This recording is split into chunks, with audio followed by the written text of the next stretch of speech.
Hello, good evening all. Welcome to good the evening. meeting of Satyasha. Welcome Shubho, Aman. So Shubho is in his audio because he is also working by the time he has joined this call. So we are thankful to him that he managed to join. And we have Aman here. So we'll start with few lines written by our friend Aman. Please go on, Aman. हाँ, thank you Gayatri, thanks a lot. तो मेरी आज की कविता का शीर्षक है रक्षक चरित्र। तो मैं पढ़ना स्टार्ट करूँगा। इसमें वैसे 6 स्टैंजा है, लेकिन मैं उसको समराइज करके थोड़े से मैं बताऊँगा। हे मधुरिमा, तुम मधु का प्याला उनको मत पहुँचा देना, जो स्वयं देश रक्षा के नशे में उन्मादित हो बैठे हैं। उन वीरों को जिनके अंदर परिवार मित्र का मोह नहीं, जो अंदर तक परिवर्तन का बिगुल बजाकर ऐंठे हैं। प्रेम उन्हें धरती से है, गद्दारों से नफरत सी है। अपनी माता से बढ़कर भी भारत माता अपनी सी है। पुष्पों का हार नहीं भाता, दुश्मन का मुंडमाल प्रिय है। जाते हैं वो उस रास्ते से जहां कांटों की सेज बिछी सी है। जाति धर्म और ओहदे से उनको कोई सरोकार नहीं, दूजों को नीचा समझने की उनको कोई दरकार नहीं। वे हिंदू मुस्लिम से ऊपर हैं, भारत भक्ति में माहिर हैं। वे ईश्वर को नहीं मानते, अव्वल दर्जे के काफिर हैं। कर्म प्रधान उनका विचार, लक्ष्य भी अधिक साधित है उनका साधित है। उनकी मंशा जग जाहिर और उनकी विजय यात्रा नहीं बाधित है। देने को जान आतुर है वे, हर एक समय तैयार रहें। उनसे ही मानवता खुश है, उनसे ही हम आह्लादित हैं। वे शूद्र नहीं, न सवर्ण है, न बौद्ध धर्म अनुयायी हैं। न हिंदू हैं, न सिख ही हैं, न हिंसा के परदाई हैं। वे स्वयं अनुशासित व्यक्ति हैं, उनकी वाणी अभिमंत्रित है। उनके उदर विशाल नहीं, बाहें लंबी, जीभ नियंत्रित है। और लास्ट है, वे हैं अपने इतिहास पुरुष, अपने सैनिक, अपने किसान। वे हैं अपने मंगल पांडे, अशफाकुल्ला भाईजान। हम आभारी हैं उन कृषकों के जो खून पसीना देते हैं, और हम सब भारतवासी उन्हें सम्मान नहीं दे पाते हैं। This is last line. और हम सब भारतवासी उन्हें सम्मान तक नहीं देते हैं। This was my poem which I wrote today. So with this I like to end my session. So thank you, Very thanks a good, lot. Aman. And ये बहुत अच्छे से आपने ब्यूटीफुल लाइन बहुत समझ। Thank you, thank you. बहुत गहराई है, कुछ पंक्तियों में तो बहुत गहराई है और जी जी, बहुत ही अच्छा। धन्यवाद। तो आज का सेशन आशु जी स्टार्ट भी कीजिए ज्वाइन कर गायत्री। गए हैं। आशु जी का स्वागत है। Good evening, welcome. Good evening Ashu ji. जी good evening. So as usual, I'll start the session with my question to Gayatri. Gayatri, if you allow me, I can ask my question, right? या please go ahead. Okay. So my question, because I was just wondering this question, thinking about this question in the afternoon. तो पिछले सारे question का answer आपने मुझे दे दिया है, और ज़्यादा सवाल रहे नहीं ज़िंदगी में। लेकिन अब वही है कि जहाँ सवाल ख़त्म हो जाते हैं, वहाँ से नए सवालों का सिलसिला शुरू होता है। तो वैसे मेरा आज का सवाल है कि अगर मैं राम या कृष्ण की बात करूं, तो हम उन्हें आदर्श पुरुष, आदर्श योगी या पुरुष मानते हैं कि वो लोग मर्यादा पुरुषोत्तम है, पुरुष में उत्तम है वो। तो मैं ये एक प्रश्न मेरे में दिमाग में आया कि इन लोगों ने समाज के लिए क्या किया। जैसे अगर उन्होंने अपनी इंडिविजुअल रिस्पॉन्सिबिलिटी निभाई, उनकी पत्नी का हरण हुआ, उनके पिता का वचन उन्होंने पूरा किया, उन्होंने ऐसा कुछ सेवा भाव से तो कुछ किया नहीं ना। कृष्ण ने कुछ सेवा भाव दिखाई है, अगर मैं सेवा को सर्वोत्तम मानता हूं तो उन्होंने क्या आदर्श हमारे मतलब प्रस्तुत किए हैं हमारे लिए। मतलब कृष्ण ने क्या आदर्श प्रस्तुत किए, या राम ने क्या आदर्श प्रस्तुत किए। ये मैं बहुत सोच समझ के इस क्वेश्चन पे आया हूँ। मतलब ये बहुत एक तरह से ब्लास्फेमी ही हो गया, this is blasphemy I know, but going against the flow of our religion and हमारा धर्म के अगेंस्ट जा रहा है। लेकिन उन्होंने क्या आदर्श पेश किया। मतलब अगर आप देखें तो राम से भी मैं एक्सपेक्ट करता हूँ। ये क्वेश्चन संक्षिप्त होना चाहिए, मैं एक लाइन में बता दूं। क्वेश्चन क्वेश्चन बहुत कॉम्प्लेक्स और बड़ा नहीं होना चाहिए, इसके आंसर भले बड़े हो जाते हैं। तो मैं ये बोलना चाहूँगा कि ऐसा क्या आदर्श राम ने समाज के लिए प्रस्तुत किया। उन्होंने क्या समाज सेवा कुछ की, या समाज में रियल में कुछ काम किया उन्होंने। उन्होंने अपनी पत्नी के अगेंस्ट जाके लड़ाई की रावण से, या अपने पिता का, जैसे मैंने बताया अभी आपको, किसी और के कहने पे उन्होंने डिसीजन लिया। कृष्ण ने भी महाभारत में, चलिए वो एक मतलब Mahabharata was not the entire world that was fighting, right? तो अगर वो अवतार ही थे तो उन्होंने कुछ ऐसा एग्जाम्पल सेट करना था कि शायद मैं सवाल समझ गए। Thank you Gayatri. हाँ, सवाल मैं बिल्कुल समझ रहा हूँ। और हाँ जो हाँ जिनकी हाँ। बात हो रही है, राम और हम्म कृष्ण, इन्हें हम्म। मीन्स इनकारनेशन, दे अवतरण माना गया और हाँ, उनकी अवतार पूजा मान। होती है। उस समय भी बहुत हम्म लोग थे जो उन्हें भगवान जानते थे, मानते थे, कुछ लोग थे जो हम्म नहीं मानते थे। आज की डेट हम्म में भी स्थिति लगभग बराबर ही है। बहुत लोग हैं जो ये विश्वास नहीं करते कि हाँ रामकृष्ण हुए या वे भगवान थे, और बहुत लोग हैं जो, और मंदिर की लड़ाई चलती ही रहती है। राम जन्मभूमि के बाद अब मथुरा में भी मंदिर बनना चाहिए।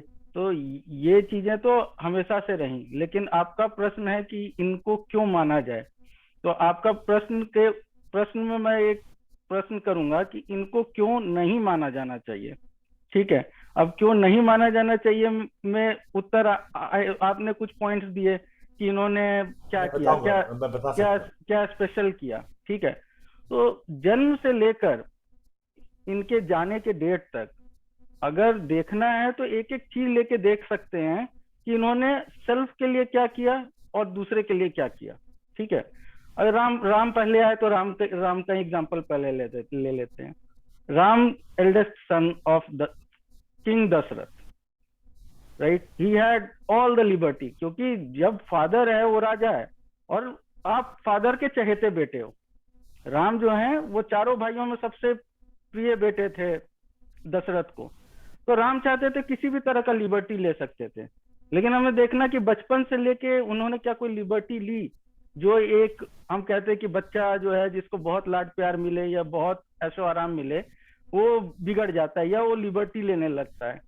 गुरुकुल जाके पढ़ना है तो गुरुकुल जाके ही पढ़ रहे हैं, यानी कि टीचर घर पे ही आ रहा है। वशिष्ठ तो बगल में ही रहते थे, उनको दिया हुआ था रहने का स्थान सब, लेकिन वो गए गुरुकुल, जाके उन्होंने शिक्षा ग्रहण की जैसे एक नॉर्मल बच्चा शिक्षा ग्रहण करता है।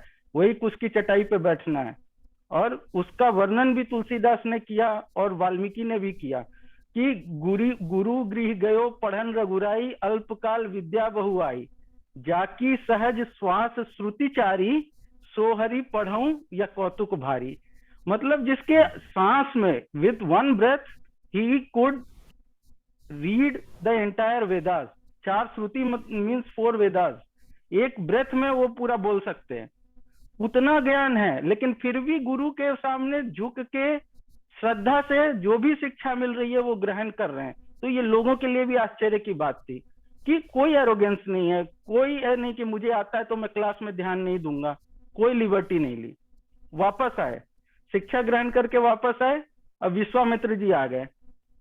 Every sage use to come to the king for help, he came, मुझे मदद चाहिए, I need help because demons always disturb us while doing yajnas, while we are performing some rituals, they always disturb us. अब दशरथ कह रहे मेरी सेना ले जाइए, और I don't need your army. बोला मैं चलता हूँ साथ में, और आई डोंट नीड यू। वो बोलते मुझे सिर्फ राम चाहिए। अब राम की मर्जी होती मना कर देते, मैं नहीं जाऊंगा, मेरी सेना लेके जाओ। I have a question. या प्लीज। ये सभी इंसिडेंट्स उनके लाइफ में, उनके इंडिविजुअल लाइफ के बारे में मैं बोलना चाह रहा हूँ कि उनके गवर्नेंस के बारे में, कैसा गवर्नेंस था उनका, या उन्होंने समाज के लिए, उस समय की गरीब जनता के लिए, या उस समय की जो अशिक्षित तो लोग होंगे ही उस समय भी, तो उन्होंने ऐसा क्या परिवर्तन लाया जो कि आज के लोग, हमारी मदर टेरेसा हैं, हमारे हमारे कंटेम्प्रेरी में जो हमारे बहुत सारे ऐसे लीडर्स हैं जो कि बहुत मेहनत करते हैं। बहुत सारे अनसंग हीरोज भी हैं हमारे, फाइटर्स जो देश के लिए लड़ते हैं। तो मेरा कहना है, या किसान जो भाई हमारे लिए बहुत जीरो प्रॉफिट पे अपना काम करके, नेग्लिजिबल प्रॉफिट पे काम करके जो देश की सेवा कर रहे हैं, तो वो लोग हमारे लिए ज़्यादा पूजनीय क्यों नहीं है? जब हम लोग राम का झंडा लेकर आगे क्यों बढ़े, मेरा ये सवाल है। उनकी इंडिविजुअल स्टोरी है ये, तो ये मेरा सवाल है गायत्री आपसे, नहीं, क्योंकि इंडिविजुअल को इंडिविजुअल स्टोरी में सोसाइटी तो जुड़ी हुई है ना। अगर कोई मेरे तो राज्य हर में हर तो हर घर में राम है। आप देखिए, हर घर में राम है। हाँ हमारे बिल्कुल हर हो सकते हैं। अगर आप वही पाथ पे चल रहे हैं तो हर घर पे राम हो सकते हैं। मेरे पास लिबर्टी है, मैं लिबर्टी, अब अभी क्या कहा जाता है, भाई भतीजावाद चल रहा है, परिवारवाद चल रहा है, चाहे वो पॉलिटिक्स हो, चाहे बिजनेस हो, चाहे कुछ भी हो। लेकिन वहां पर भाई भतीजावाद और ये चीज को बढ़ावा दिया क्या उन्होंने? उस समय में उनके पिता की तीन पत्नियां थी, नारी का सम्मान नहीं होता था। उन्होंने एक पत्नी व्रत लिया कि एक एग्जाम्पल सेट किया कि लोग, अगर एक महिला से, ये स्त्री से ये एक्सपेक्टेशन होती है कि उसके जीवन में सिर्फ एक ही पुरुष होना चाहिए, तो एक पुरुष की भी जिम्मेदारी है कि उसके जीवन में सिर्फ एक ही स्त्री होनी चाहिए, उसी के प्रति उसका तो सम्मान, प्रेम, सब कुछ होना चाहिए। उनके समकक्ष तो बहुत ऐसे लोग होंगे जिन्होंने एक शादी की होगी, और बहुत सारे लोग ऐसे होंगे जो छुप छुप कर देश की सेवा करते थे, या उस समय हमारे जो गरीब लोग की जनता होगी इसकी सेवा करते होंगे। तो राम का चरित्र चूंकि तुलसीदास ने उसका फेमस किया, इतना अच्छा लिटरेचर लिखा गया था, तब हम लोग एक्सेप्ट करते हैं कि राम सबसे हम लोग के लिए एग्जाम्पलरी हैं, मैं ये मानता हूँ। लेकिन उससे बहुत बड़े बड़े एग्जाम्पल्स हमारे पास अभी जिन्हें हम भगवान नहीं मानते। अगर मैं गौतम बुद्ध का ही एग्जाम्पल लूँ, उन्होंने ज्ञान का प्रसार करना स्टार्ट किया। मैं गौतम बुद्ध को ज्यादा या कम नहीं यहाँ कर रहा हूँ राम से, मैं बोल रहा हूँ कि वो, हम लोग उसको एटलीस्ट रियलिटी में जानते हैं कि बुद्ध हुए थे। राम के बारे में अभी भी प्रश्न उठता है कि राम थे या नहीं थे, या फिर वो राम का पुल बना था कि नहीं बना था, बहुत सारे हनुमान थे कि नहीं थे। और मेरा दूसरा सवाल आपसे आएगा इसके बाद, पहले मैं इस सवाल का आंसर मैं समझने की कोशिश कर रहा हूँ। अगर बाकी आशु जी को और शुभ को अगर कोई प्रॉब्लम ना हो तो मेरा वही सवाल है कि ये तो बहुत नॉर्मल सी story, he was full of inconsistencies. Ram तो बहुत फुल ऑफ इनकंसिस्टेंसीज थे। उनके जो जो एक्शन हुए हैं वो एकदम नॉर्मल ह्यूमन जैसे भी नहीं, कभी कभी वो ह्यूमन से भी थोड़ा कभी कभी कम एक्शंस कर देते थे। जैसे जैसे उनका, जैसे मैंने वही आपको बताया कि एक धोबी के कहने पर उन्होंने परित्याग कर दिया, तो उनको उनका त्याग कर दिया। तो मतलब वो कुछ कुछ मुझे लगते हैं एक्शंस ऐसे हैं। तो राम को मैं एग्जाम्पलरी मानना, मतलब 100% नहीं डिवोटेड हूँ उनके प्रति, लेकिन मैं एक क्वेश्चन तो उठाऊंगा अगर मुझे ऐसा लगता है तो। उनसे मुझे कोई प्रॉब्लम नहीं है, लेकिन उनसे बड़े बड़े हमारे सोसाइटी के फिलैंथ्रोपिस्ट हैं जो उनसे ज़्यादा काम करते हैं, उनसे ज़्यादा सेवा करते हैं, बिना उनका नाम हुए भी ऐसे लोग हैं जिसको हम लोग जानते हैं, अपने अराउंड देखते हैं, छोटे लेवल पे करते हैं। तो उनकी लाइफ को भी लेके चलेंगे तो एक जर्नी ही होगी। तो क्यों राम की जर्नी, और क्यों मतलब बस कह देने पे कि विष्णु के अवतार है, ये मतलब मुझे थोड़ा सा डाउटफुल लगता है, सॉरी। नहीं, उसमें कोई प्रॉब्लम नहीं है। मेरा कहना है कि चार भाई तो राम के भी हुए थे। आप, जी उनके जी बारे में तो लिखा हुआ है, मैं बोलता हूँ बाकी की हिस्ट्री नहीं लिखी गई। अनसंग हीरोज जिसको आप कहते हैं, वो तो आजादी के पहले भी बहुत सारे अनसंग हीरोज हैं जो कि 100-150 जी जी साल पुराने हैं, और यहाँ तो हम जी 7,000 और 10,000 साल पुरानी बात कर रहे हैं। जी लगभग जी जी 7 से जी 10,000 साल पुराना इतिहास माना जाता है कि अगर श्री राम हुए होंगे तो वो 7,000 साल से पहले हुए होंगे। तो इतनी पुरानी जी, हिस्ट्री में कितनी डिफॉर्मेशंस आई होगी वो समझिए। उत्तरकांड, बिल्कुल बहुत बिल्कुल। लोग मानते हैं कि उत्तरकांड जो है वो एक्चुअल रामायण का पार्ट ही नहीं है, क्योंकि उसमें जो जो हम्म, चीजें डिस्क्राइब की गई हैं वो वैसी है ही नहीं जिस भाषा और शैली में वाल्मीकि जी ने लिखा, या राम के कैरेक्टर से वो मैच ही नहीं करता। ठीक है, फिर भी उसका अपना जस्टिफिकेशन है। जो राम ने, अगर मान लीजिए उत्तरकांड जैसी चीज हुई होगी और उसमें जो इंसिडेंट्स बताए जाते हैं वो अगर एक्चुअल में कभी हुए होंगे तो उसका भी डिस्कोर्स अलग होगा, क्योंकि दो व्यक्ति के बीच में जो बात हो रही है वर्ड टू वर्ड वो चीज कोई लिख दे, ये पॉसिबल नहीं है। और अगर लिखा भी होगा किसी ने तो इतने साल में इतनी डिस्ट्रक्शन हुई, तो उसमें कहां पर कौन सी बात रह गई और उसको किसी ने फिल इन द ब्लैंक्स के फॉर्म में दूसरी चीज लिख दी, कोई नहीं कह सकता। ठीक है, अब जैसे पिछले 100 साल का ही इतिहास देखा जाए, आजादी के समय में भी याद किन्हें किया जाता है? भगत सिंह का नाम आता है, चंद्रशेखर आजाद, मतलब जो ग्रेट हुए, जिन्होंने कुछ ऐसा किया जिसको सबने देखा, सबने जाना, और उसको 10 लोगों ने लिखा। किसी एक ने लिखा, वो डिस्ट्रॉय हो गया तो खत्म हो गया। तो कोई ऐसी चीज, वही चीज रह जाती है, उसी चीज का आदमी रेफरेंस लेता है और एग्जाम्पल लेता है। राइट, अगर जो चीज आपको पता ही नहीं और आप उस काल में थे ही नहीं, आप उसका एग्जाम्पल नहीं ले सकते। राइट, और जिनका एग्जाम्पल हमारे पास है उसकी एनालिसिस की जरूरत है। वो बंदा अगर पर्सनल लेवल पे ही सारा कुछ कर रहा है, उससे सोसाइटी को कोई फायदा नहीं हो रहा, कोई एग्जाम्पल नहीं सेट हो रहा, तो फिर वो आइडियल हो ही नहीं सकता ना। जब हर व्यक्ति अपने टाइम के हिसाब से चलता है, और उस टाइम में जो प्रॉब्लम्स है उसके लिए आप कोई सोल्यूशन कर रहे हो, देन यू आर एग्जाम्पलरी। अगर आप सोल्यूशन नहीं कर रहे हो तो यू आर नॉट एग्जाम्पलरी। राजा राम मोहन रॉय सती प्रथा के अगेंस्ट खड़े हुए। उस टाइम में सती प्रथा जो थी वो गलत थी, और गलत चीज के वो बहुत पहले से गलत थी, लेकिन वो उसके अगेंस्ट में खड़े हुए। हम राजा राम मोहन रॉय को जानते हैं। बहुत लोग होंगे जो मानते होंगे कि सती प्रथा गलत है, लेकिन कौन खड़ा हुआ उसके अगेंस्ट में? हम उसी को जानते हैं ना। इसके अलावा आपको राजा राम मोहन राय के बारे में पूछा जाए तो आप शायद बहुत कुछ ना बता पाए, लेकिन एक बात तो राम जरूर राम बताएंगे। किस सोशल इविल के अगेंस्ट खड़े हुए थे? राम ने किस सोशल इविल के अगेंस्ट फाइट किया? मैं तो बता रहा हूँ, पहला ये एक तो पॉलीगेमी हो गया, जिसके अगेंस्ट उन्होंने एग्जाम्पल सेट किया कि नहीं अब एक ही होनी चाहिए पत्नी आपकी, अगर आप एक्सपेक्ट करते हो आगे वाले से तो वही होना चाहिए। निषाद राज मतलब जो अनटचेबिलिटी और ये सारी प्रथा चल रही थी, उसमें भीलनी सबरी का भी एग्जाम्पल आता है, उसमें निषाद राजगुरु का भी एग्जाम्पल आता है कि इनको वो गले लगाते हैं, इनके जूठे बैर खाते हैं। मतलब वो बता रहे हैं कि ये जो प्रथा है ये गलत है। व्यक्ति व्यक्ति सब समान है। आप इस तरह से, अगर पैर का काम है चलना और वो जमीन पर आप चल रहे हो, तो इसका मतलब नहीं है कि आप सर को ही इज्जत दोगे, पैर को इज्जत नहीं दोगे। अगर पैर नहीं रहेगा तो आप अपाहिज कहलाओगे, और बिना पैर के आप कहीं जा नहीं सकते। तो हर चीज का महत्व है। जैसे शरीर में हमारे डिफरेंट पार्ट्स हैं, उसी तरह समाज में भी डिफरेंट पार्ट्स हैं। Everybody has importance. अगर कचरा साफ करने वाला कचरा लेके ना जाए तो आप कचरे में पड़े रहेंगे, आपको खुद साफ करना पड़ेगा, नहीं तो आप कचरे में पड़े रहेंगे। तो वो भी इसलिए कहा गया कि जो मेहतर कहते हैं हम लोग, एक्चुअल शब्द महत्तर, महत्व वाला, because he has lot of importance. He is taking away the dirt, he is taking away the garbage and providing you with health and hygiene. तो वो भी प्रणाम करने योग्य है। इसलिए उन्होंने सबरी के भी जूठे बेर खाए, लक्ष्मण को भी कहा कि भाई खाओ, ये प्रसाद है। और इन्होंने तो अपनी भक्ति से उन्होंने गायत्री जी, अगर उन्होंने ऐसा एग्जाम्पल सेट किया कि सबरी के बेर खाए या फिर केवट के साथ उन्होंने मतलब जो ट्रैवल किया उस पार गए सरयू नदी के, तो ये सब ठीक है, लेकिन कितना परिवर्तन आ पाया उसके बाद। और राम इतने स्ट्रांग, जैसे बुद्ध ने तो बहुत लोगों को परिवर्तित किया, बहुत लोगों को मतलब एक तरह से बोल सकते हैं कि निर्वाण के रास्ता बताया, जैसा हम लोग अभी तक पढ़ते आए हैं।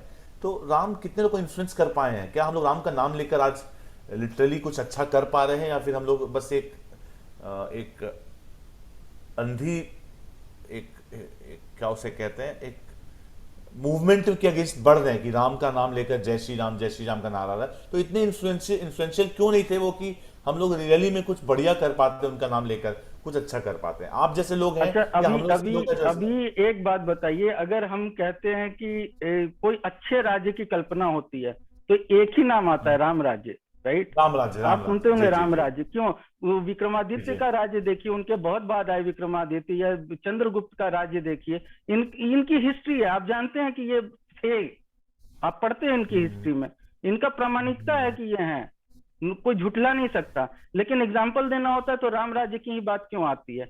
मर्यादा शब्द जब आता है तो राम का ही नाम क्यों आता है? और भी मर्यादा पुरुषोत्तम हुए उसके बाद भी, लेकिन कृष्ण का भी नाम मर्यादा पुरुषोत्तम में नहीं आता, सिर्फ राम का आता है। जब कृष्ण की बात आएगी तो योग की बात आ जाती है। तो जहां योगी की बात होगी या हर तरह के योग के ज्ञान योगेश्वर की बात होगी, वहां भगवान कृष्ण की बात आती है कि योग किसने बताया, किसने सिखाया, तो कृष्ण जैसा योगी नहीं हुआ। तो ये शब्द अगर 7,000 5,000 साल में भी प्रासंगिक बने हुए हैं, और वो टर्म का पर्याय अगर कोई बंदा बना हुआ है, तो आप समझिए उसने अपने समय में क्या क्या किया होगा जो हमें आज हम देख नहीं सकते, जान नहीं सकते, बोल नहीं सकते। एक्सेप्टेड। Thank you. एक्चुअली मैं समझ गया, एक्सेप्ट करता हूँ, ठीक है। और एक चीज बताता हूँ, 14 वर्ष का वनवास राम को हुआ, 14 वर्ष। तो ये 14 वर्ष का भी बहुत इंपॉर्टेंस। Y only 14? वो 10 हो सकता है, 20, it could be 50 years. Why only 14 years? Even today, if anybody is penalized with life imprisonment, 14 years is the minimum period after which he can appeal to the court or the president that please release me from jail. Now I will not do such thing.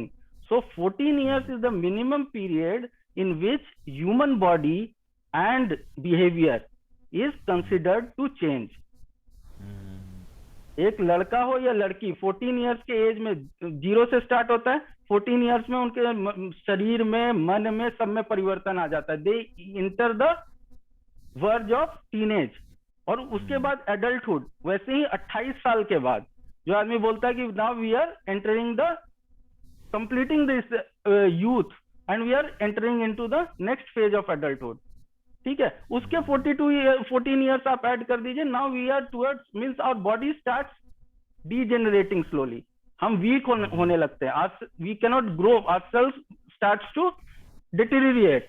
इसलिए 14 वर्ष का है, और 14 वर्ष लिया गया इस समय के लिए कि उतने देर में भरत जो है वो राज्य को समझने लगेंगे, राज्य वाले उनको समझने लगेंगे, और राम का मन चेंज हो जाएगा और वो राज्य की तरफ वापस नहीं आएंगे. That is why 14 years were taken, but that was shown as the real fact.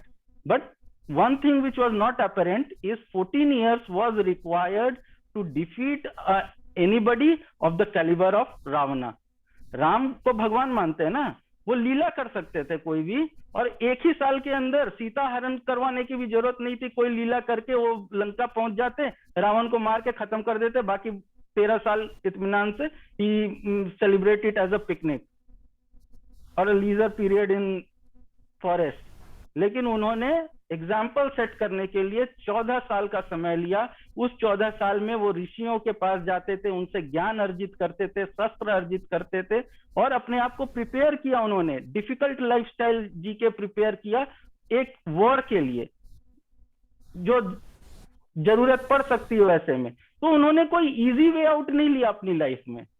9 table if you take 9 into 1 9 up till 9 into 10 90, whatever digits come they all add up to 9. 9 into 2 18, 8 plus 1 9, 9 into 3 27, 2 plus 7 9. So you can think that a table gives the digits number 9 continuously, consistently. So Ram was a symbol of consistency. He never showed any supernatural power out of the reach of a human being. He always behaved as a normal human being. And he showed that whatever obstacles come, if you are determined, you can face it properly and never take liberty in life. जो उत्तराखंड की बात आती है कि ये कहते कि धोबी के कहने पे निकाल दिया, अगर उसको भी अगर हम जस्टिफाई करना चाहें तो धोबी के कहने पे क्या निकाला उन्होंने.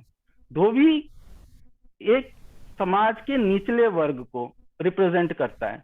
उनका कहना था कि अगर कोई राजा पावरफुल हो जाएगा, अपनी मर्जी का करने वाला हो जाएगा, तो वो नीचे वाले की बात नहीं सुनेगा, उसकी जो मर्जी आएगी करेगा. कोई कुछ भी बोले, मैं जो कर रहा हूं वही सही है, तुमको मानना है मानो, नहीं तो तुमको कैपिटल पनिशमेंट दे दिया जाएगा या राज्य से बाहर फेंकवा दिया जाएगा. He did not want to set up any such example कि एक गरीब आदमी, कुचला हुआ आदमी भी कुछ बोल रहा है, उसकी बात का इंपॉर्टेंस होना चाहिए. और मान लीजिए अगर ये घटना हुई होगी तो क्या बिना सीता जी से बात किए हुए उन्होंने उसको निष्कासित कर दिया होगा कि जाओ वन में. वहां पर हमें यह समझना है कि राम आए थे और वो एक स्त्री का भी सम्मान करना चाहते थे. वो चाहते थे कि एक स्त्री की भी इंडिपेंडेंट आइडेंटिटी बने, और सीता जी ने इस चीज को प्रूव किया. उन्होंने बताया कि नहीं, एक पुरुष पे आश्रित नहीं है महिला, और वो जाती हैं, वन में जाती हैं, 2 बच्चों को जन्म देती हैं, उनका भरण पोषण सब करती हैं, क्योंकि उस टाइम में माना जाता था कि स्त्री का अपना कोई अस्तित्व नहीं होता.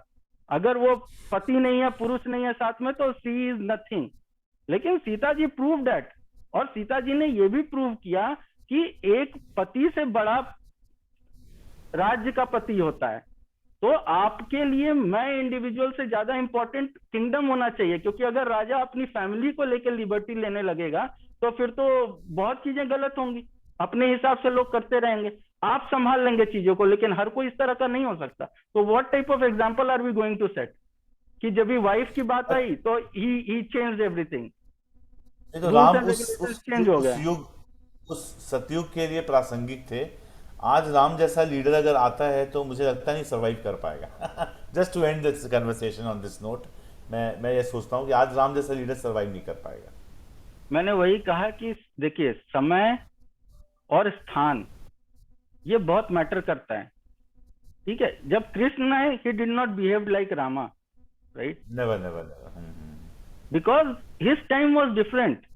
Had he behaved like Ram, then he would not have done what he was supposed to do. He would have faltered in that. So he chose a different path, but again he did not do anything for his self benefit only. मेरे ही लाभ और किसी का कुछ नहीं हो. अभी okay, my questions are still a bit unanswered. I'll have more liberty to ask for further questions on that, but I'd like to have questions from Ashu ji, and मेरे questions अभी संपूर्ण. और मेरा सेकंड क्वेश्चन जो आएगा गायत्री बाद में, वो ब्रह्मचर्य के बारे में आएगा. ब्रह्मचर्य के बारे में कि ब्रह्मचर्य का क्या इंपॉर्टेंस है, और लोग क्यों बोलते हैं कि जैसे स्वामी विवेकानंद का भी एग्जाम्पल है, हनुमान जी का भी एग्जाम्पल है। तो उसके बारे में, ब्रह्मचर्य के बारे में थोड़ा सा आपसे समझना चाहूँगा मैं कि क्यों आज के युवा के लिए ब्रह्मचर्य इंपॉर्टेंट है, और क्या इंपॉर्टेंट, बहुत लोग बोलते हैं कि ब्रह्मचर्य से कोई सर्टेन नर्व है हमारे ब्रेन में जो एक्टिवेट हो जाता है। मैं शुभो से भी जानना चाहूँगा if you have some idea on that, कि जैसे स्वामी विवेकानंद ब्रह्मचर्य का पालन करते थे, बहुत तेजस पुरुष थे वो। तो इसके बारे में सेकंड डिस्कशन करूंगा। मेरा पहला जो क्वेश्चन है उससे कुछ कुछ क्वेश्चंस और निकलेंगे, लेकिन मैं उसको बाद में एंड ऑफ द सेशन या कल परसों के हम लोग सेशन में डिस्कस कर लेंगे आते जी। वैसे I am answer to 85-90% I am answer, 10% are still No left. problem. I'll There is a lot to speak and lot to ask. No problem. yeah, exactly. So anyone else would like to contribute? तो आशु जी, आपके कोई question है, आप पूछना चाहते हैं या कुछ बताना चाहते हैं?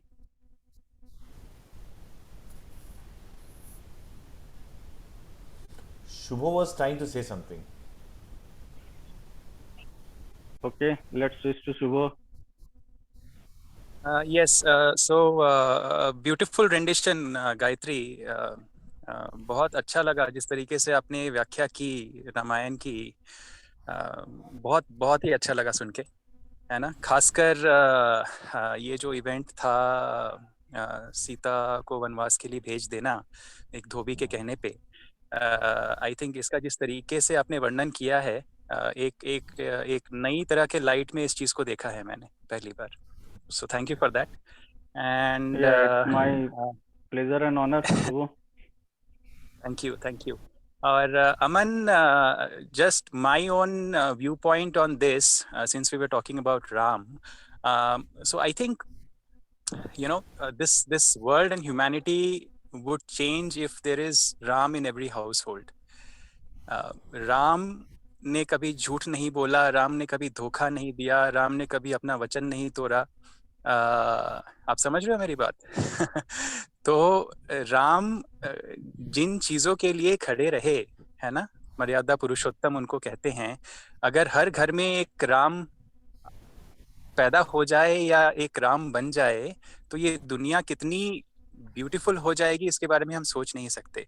हाँ, ये जरूर है कि स्पेसिफिकली रामायण में ये लिखा नहीं गया कि उन्होंने कितने भूखों को खाना खिलाया या कितने मरीजों को ठीक किया, है ना। पर मुझे ऐसा लगता है कि उस चीज पे जिन्होंने भी रामायण लिखा, उस चीज पे उन्होंने इस तरीके से ध्यान नहीं दिया। उन्होंने राम की जो क्वालिटीज थी, जो उनकी whether it was his stance on truth or righteousness, जो भी था, ये सारा कुछ जो था, आई थिंक ये देखने और समझने वाली बात है। तो अगर हम अपने अंदर 10% भी राम को जगह दे दें, है ना, तो मुझे लगता है कि हमारी जिंदगी भी बहुत बेहतर हो जाएगी, और हमारे आसपास जो हमसे जुड़ेंगे, हमारे टच में आएंगे, उनकी जिंदगी भी बहुत ब्यूटीफुल हो जाएगी। तो ये मेरा बस इस पॉइंट में यहाँ बिल्कुल शुभ, यू आर एब्सोल्युटली राइट शुभ, मैं एक्सेप्ट करता हूँ। मुझे भी राम से कोई अवर्जन है नहीं और हो भी नहीं सकता, क्योंकि बचपन से ही राम की कथा और राम के बारे में सुनता आया हूँ, बचपन से ही माँ बाप से, और रामायण सीरियल देखकर ये सब हुआ है। लेकिन जहाँ पे प्रश्न उठे तो उस प्रश्न को उठाना भी चाहिए, क्योंकि जब जो जो हमारे फोरफ्रंट पे हैं, जो जो जो हमारे लिए एग्जाम्पलरी हैं, जो हमारे लिए एग्जाम्पल सेट करते हैं, उनसे प्रश्न उठाने का तो हमें अधिकार है ही उनके। क्योंकि जैसे आज मैं एक इंटरव्यू देख रहा था, वहाँ पे एक आईएएस ऑफिसर जब तैयारी कर रहा था अपने एग्जाम्स की, जिसका सिलेक्शन हो गया था फाइनली, तो वो बंदा बोलता है कि मुझसे लोग पूछते थे कि क्या पढ़ रहे हो जी, कितना साल पढ़ोगे। तो वो बोलता था कि उन्हें क्या मतलब था, वो तो मुझे पैसे देते नहीं थे, उन्हें क्या मतलब था जानने की कि मैं कितना पढ़ रहा हूँ, क्या पढ़ रहा हूँ। लेकिन ये उसका लर्निंग था कि जब तुम समाज में तुम लोगों को एडमिनिस्टर करोगे, एडमिनिस्ट्रेशन देखोगे, पब्लिक एडमिनिस्ट्रेशन, तो तुमसे सवाल उठाए जाएंगे। उसकी तैयारी थी वो। तो राम से अगर सवाल उठाया जाए या राम पर प्रश्न उठाया जाए, तो वो डिजर्व, मतलब मैं डिजर्व करता हूं उनसे सवाल उठाना, क्योंकि राम अगर उनको पूजा जाए तो उनसे प्रश्न भी उठाया जाए, ये मेरा मानना है। नहीं, प्रश्न बिल्कुल उठाने चाहिए। उसमें कहीं कोई दिक्कत नहीं है। लेकिन हम लोग सब सौभाग्यशाली होंगे कि कोई ऐसा पुरुष आ जाए आज की डेट में कि लोग राम की जगह उसको पूजने लगे उसी रूप में और उसी इज्जत के साथ। तो एक कलयुग में भी, जो अभी बोला जाता है कि दिस इज द कलयुग, तो कलयुग में भी एक उस तरह का आए तो इससे अच्छी बात क्या होगी? We all are waiting actually. और अगर कि आशु जी कुछ पूछना चाहें तो मेरा ब्रह्मचर्य वाला सवाल आप याद रखिएगा। बिल्कुल मुझे बिल्कुल, विल मुझे कवर कितने डैट। और बच्चे एक एक क्वेश्चन और जो मुझसे कई बार पूछा गया है कि बाली को छुप के मारने की क्या जरूरत थी राम को। ये एक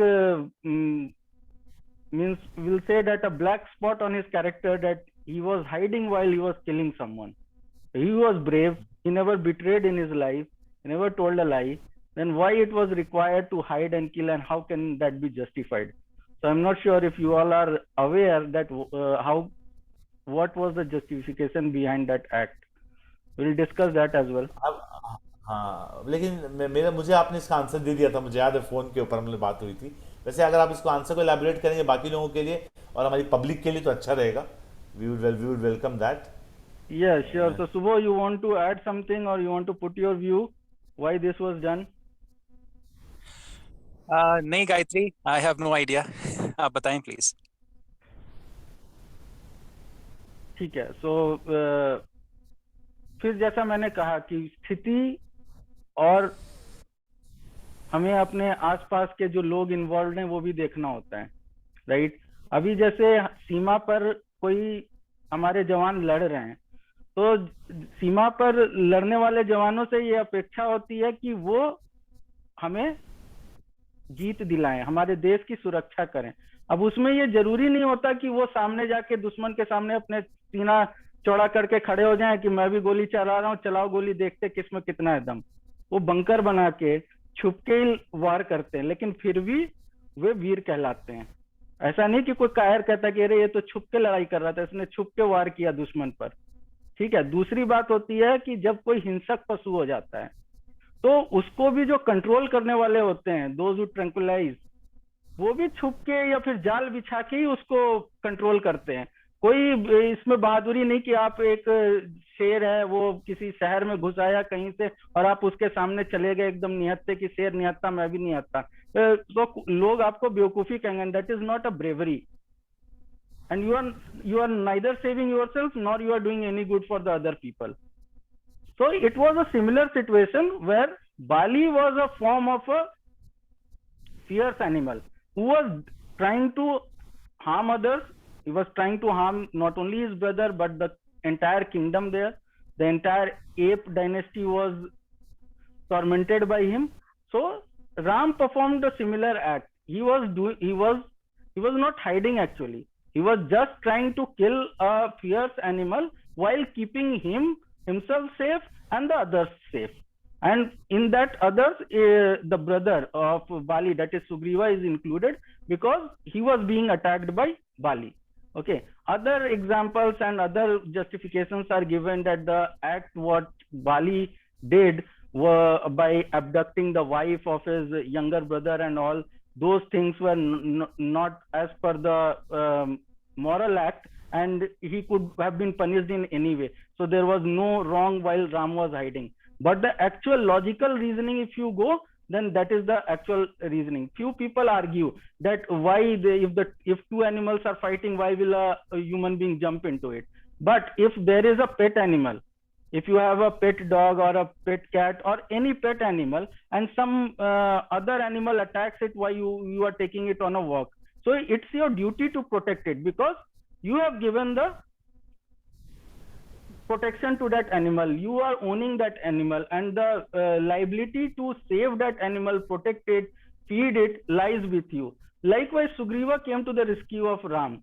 So Ram was obligated to save him at any cost and do the good.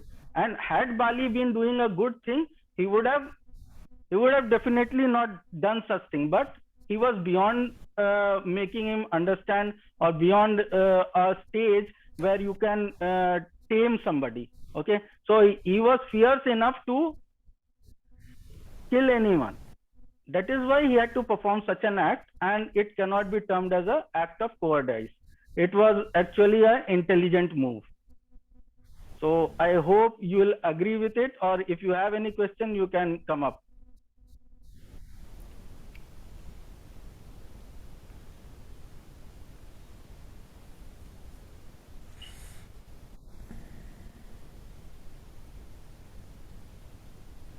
Asu ji, you have any question?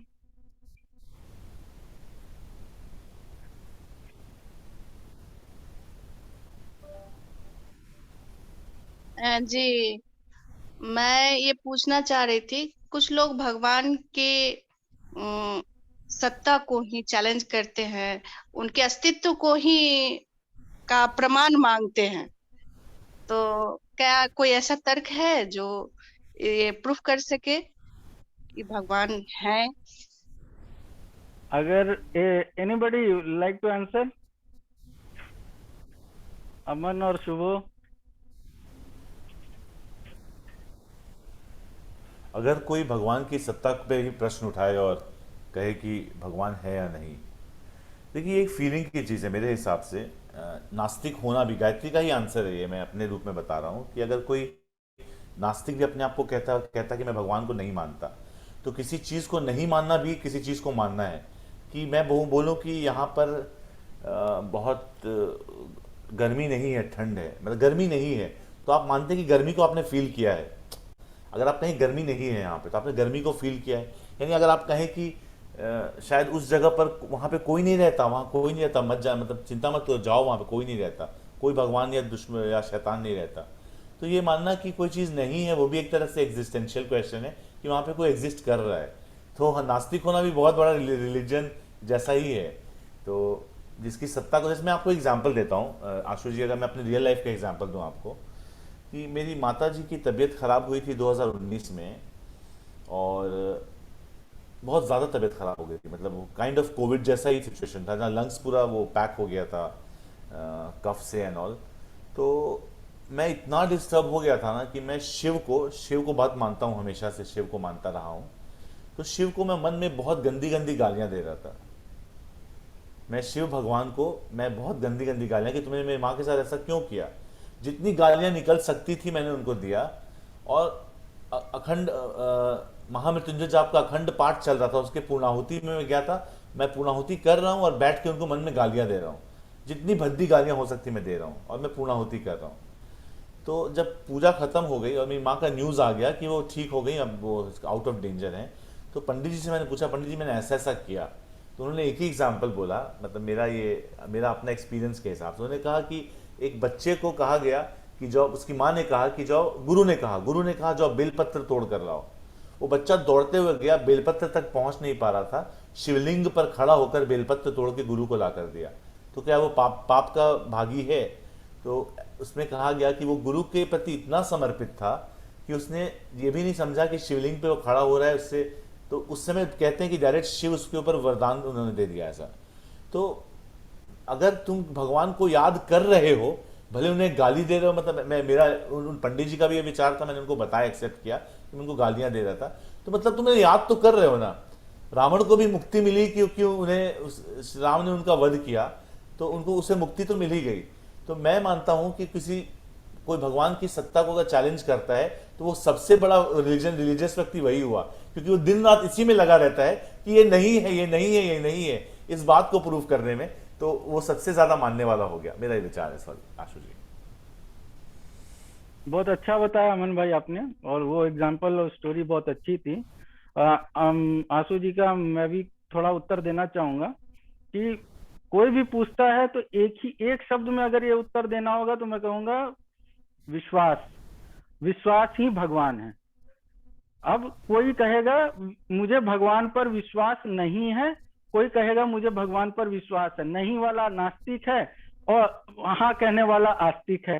दोनों में भगवान कॉमन है, विश्वास कॉमन है। एक को विश्वास नहीं है, एक को विश्वास है। तो दोनों चीज, तो भगवान का मतलब है विश्वास।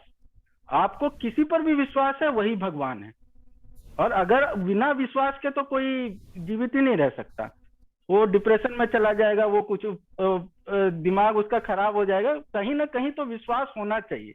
वो खुद पर विश्वास है तो भी आप भगवान पर ही विश्वास कर रहे हो, क्योंकि जिसको पता है कि क्या है, अब वेद ने भी कह दिया न इति, जिसके बारे में कोई बताया ही नहीं जा सकता।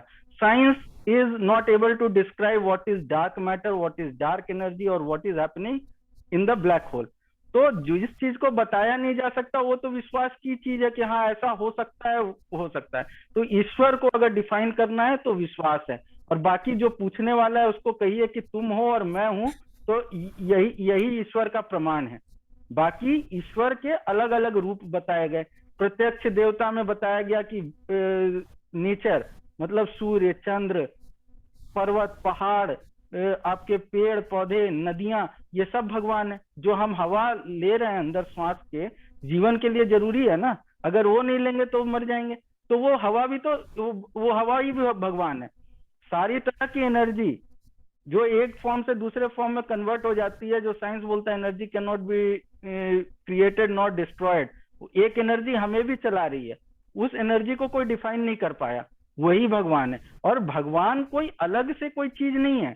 जो कुछ भी दिखता है, हम हैं, आप हैं, और जो भी है वो सब भगवान है। अब आप उसको किसी भी फॉर्म में या किसी भी नाम से जान सकते हैं। कोई उसको पहाड़ कहेगा, कोई उसको भगवान कहेगा कि वो गोवर्धन पर्वत भगवान है, कोई कहेगा कि गंगा मैया है, और कोई कहेगा वो रिवर गैंजेस है।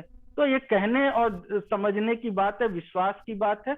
बस बात इतनी होनी चाहिए कि एक व्यक्ति के विश्वास को दूसरे व्यक्ति का विश्वास आहत न करे। मैं अगर ईश्वर को नहीं मानता तो मैं दूसरे को बाध्य नहीं कर सकता कि तुम भी ईश्वर को ना मानो। जब मैं ईश्वर को मानता हूं तो मैं दूसरे को बाध्य न करूं कि तुम भी ईश्वर को मानो। ये विश्वास की बात है। जिसको जहां विश्वास रखना है रखे। और बेस्ट एग्जाम्पल गीता का मैं देता हूं हमेशा, उसमें कह दिया गया यो यो याम याम भक्तम श्रद्धाम चतुर्मिच्छति तस्य तस्याम चालाम श्रद्धाम तामेव विदधाम्यहम्।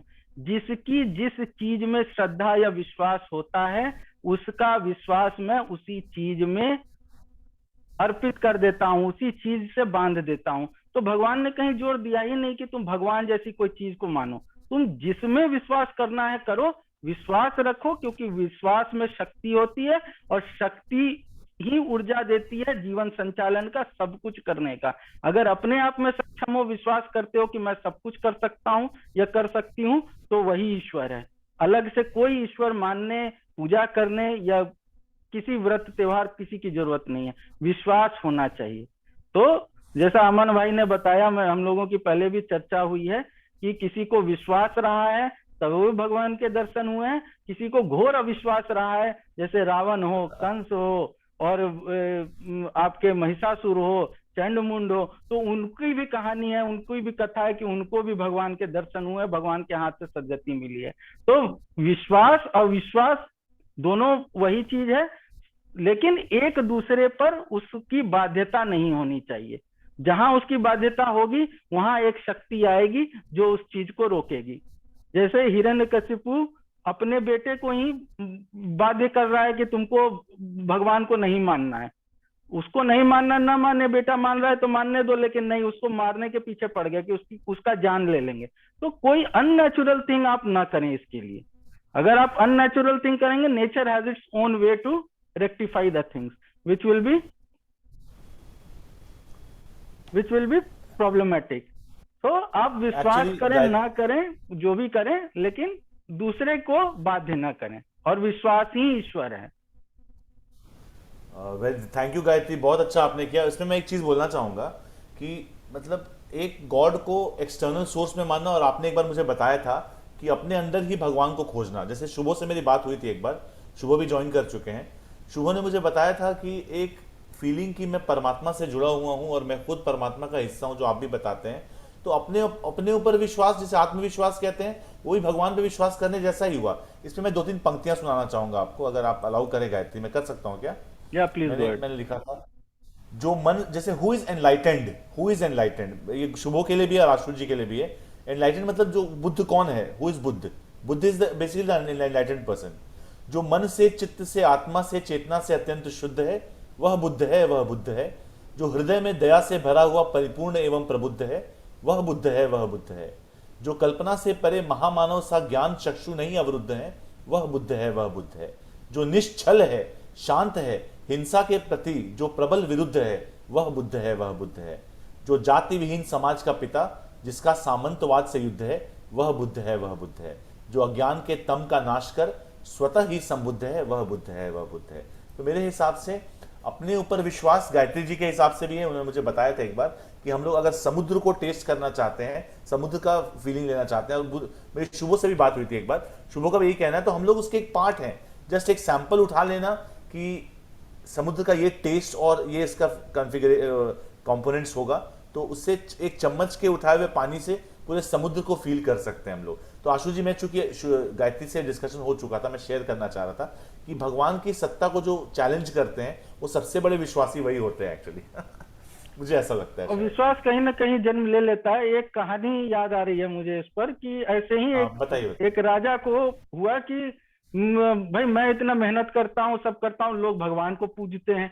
और बोला भगवान कहाँ है? अगर कोई पूजता है, उसने सबको मना कर दिया, बोला भगवान को मत पूजो, भगवान को नहीं पूजना है, पहले मेरे को बताओ, दिखाओ भगवान, और भगवान देख लूंगा, तभी मानूंगा और तभी किसी को उसकी पूजा करने दूंगा। तो सब लोग बड़े परेशान हुए, कोई उपाय नहीं सूझा। तो एक राज्य से थोड़ी दूर बाहर जंगल में एक कुटी बना के एक संत बाबा रहते थे, तो सब लोग गए उनके पास। तो बोले कि ठीक है, राजा को बोलो मेरे से मिलने आए, मैं उसको भगवान दिखा दूंगा। सब लोग राजा को जाके बोला वो संत बड़ा बड़ा आदमी है, उसको बोलो यहाँ आएगा। बोला भगवान देखना है तो बोलो यहाँ जंगल आना पड़ेगा। तो राजा किसी तरह मन मार के गया वहां पर जंगल पे। तो संत बोले कि भाई तुम कल सुबह 4 बजे सुबह आ जाना मेरे पास, और 4 मजबूत लोगों को साथ में लेके आना, और इसके अलावा और कोई नहीं आना चाहिए साथ में। नहा धोआ के सादा वस्त्र पहन के 4 लोगों को लेके आ जाना।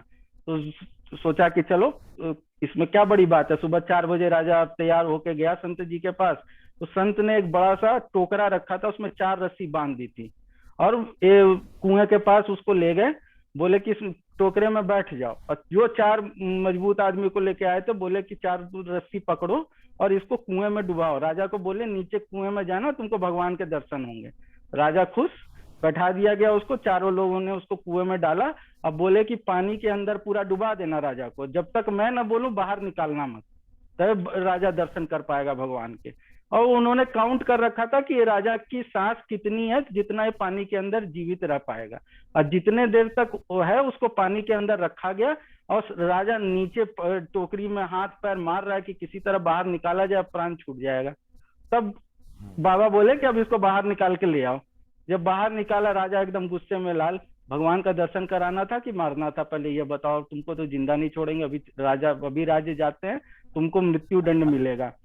तो संत बोले कि जो देना होगा देना, पहले ये बताओ कि अंदर कैसा फील हुआ। तो बोला कैसा फील होगा, किसी के साथ दम घुटता रहेगा पानी के अंदर तो कैसा फील होगा, लगा कि अभी बाहर निकालो नहीं तो प्राण छूट जाएगा। तो बोला, तो संत बाबा मुस्कुराते हुए बोले कि कभी ऐसी इच्छा हुई कि अभी भगवान मिल जाए नहीं तो प्राण छूट जाएगा? कभी ऐसा फीलिंग आया कि एकदम दम घुट रहा है, सांस रुका हुआ है कि अब भगवान न मिले तो अब जीवन नहीं? तो बोला जब इतनी प्रबल इच्छा मन में नहीं है तो तुम किसको पाने चले हो, जिसको आज तक न कोई समझ पाया पूरी तरह से, न जान पाया। सब पार्ट पार्ट जानते हैं, पार्ट पार्ट देखते हैं, पार्ट पार्ट बताते हैं। जैसे 4 अंधे व्यक्ति को हाथी के सामने ले जाके खड़ा कर दिया, एक व्यक्ति उसका पैर पकड़ रहा है तो कह रहा है कि पेड़ के तने की तरह हाथी होता है। एक ने उसकी पूंछ पकड़ी तो बोला मोटे रस्सी की तरह हाथी होता है। एक उसका पेट छू रहा है तो बोल रहा है कि बहुत बड़े बलून की तरह हाथी होता है। और किसी ने उसका सूंड पकड़ा तो वो बोल रहा है बहुत मोटा पाइप है, उसकी तरह हाथी होता है। तो जो पूरा देख नहीं पा रहा है उस चीज को, वो क्या डिस्क्राइब करेगा कि हाथी कैसा होता है? और चारों व्यक्ति जाके बता रहे हैं किसी को जिसने हाथी देखा है, तो वो एनालाइज कर पा रहा है कि हाँ ये लोग जो बोल रहे हैं चारों चीज मिला के एक हाथी के बारे में डिस्क्राइब कर रहे हैं। तो जिसने हाथी देखा है वही बता सकता है, जिसने देखा ही नहीं आज तक पूरा, वो क्या बताएगा? और ब्रह्म के बारे में कहा गया कि ना उसको किसी ने देखा है ना जानता है। Science dark energy, dark matter जिसको कहता है वो ब्रह्म का ही रूप है। इसका मुझे श्लोक गीता से मैं बता देता हूँ, आया है गीता में श्लोक, न तद्भासयते न सूर्यो न शशांको न पावक यद गत्वा निवर्तन्ते तद्धामम परमम मम। जहां सूर्य, चंद्र या फायर, किसी का लाइट जाके वापस नहीं आ सकता, जहां कोई जाने के बाद वापस नहीं आ सकता, जिसको कोई प्रकाशित नहीं कर सकता, जिसको कोई जान नहीं सकता, वो मेरा धाम है। और ब्लैक होल का डेफिनेशन ले लीजिए, even light can not escape out of a black hole, anybody who goes in can never come out. तो ब्लैक होल को भी आज तक हम डिफाइन नहीं कर पाए कि ब्लैक होल है क्या, उसके अंदर क्या होता है, क्या नहीं होता है। तो जिस चीज को कोई कंप्लीटली जानता ही नहीं, उसको कोई क्या दिखाएगा और क्या बताएगा। जितना जानते हैं लोग उतना दिखा देते हैं कि देखो ये पर्वत है, ये भी ईश्वर का रूप है, देखो तुम आदमी हो, अद्वैत सिद्धांत वेद में आया कि ब्रह्म और आदमी एक ही है, वही शंकराचार्य ने अद्वैत सिद्धांत बताया। जल है तो वो भी देव का रूप है, अग्नि है वो भी देव का रूप है, जितनी एनर्जी है सारे भगवान का रूप है। तो जो जितना समझ पाता है वो भगवान को उसी रूप में डिफाइन करता है। जो कुछ नहीं समझ पाएगा वो विश्वास ही नहीं करेगा कि हाँ ऐसी भी कोई चीज होती है। एनर्जी कोई नहीं देख सकता, बट एनर्जी से जो चीज हो रही है वो आप देख रहे हो। इलेक्ट्रिक एनर्जी कोई देख सकता है? नहीं देख सकता। हीट एनर्जी कोई देख नहीं सकता, लेकिन इलेक्ट्रिक एनर्जी से पंखा चल रहा है, पंखा चलने से mechanical energy is getting converted into heat energy. Nobody can see that heat energy, nobody can see that mechanical energy, but everybody can see that the fan is getting hot, feel that fan is getting hot, and see that the fan is rotating. So that likewise we human beings are walking, and because there is some energy within us, that energy you can define as God. तो वो आपको दिख रहा है ना, चलता फिरता आदमी दिख रहा है, चलते फिरते जानवर दिख रहे हैं, हिलते डुलते पेड़ दिख रहे हैं। तो ये सब आप जिस रूप में चाहे भगवान कह सकते हैं। नहीं मानेंगे तो जिस दूसरे टर्म में कहना है दूसरा टर्म कह लीजिए, देयर इज नो प्रॉब्लम।